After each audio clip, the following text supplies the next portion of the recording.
सरवहन से भर गेल मन कनियन से करावे बियाह सरवहन से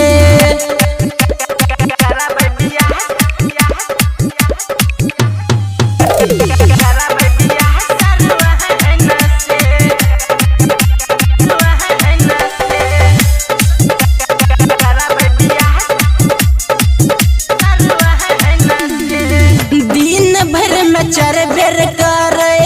हमारा फोन हो राइटर राजा रतन से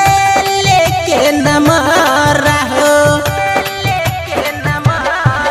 हाँ दिन भर में चार बेर हमारा करे फोन हो राइटर राजा रतन से लेके नंबर हो रणजीत रोहित से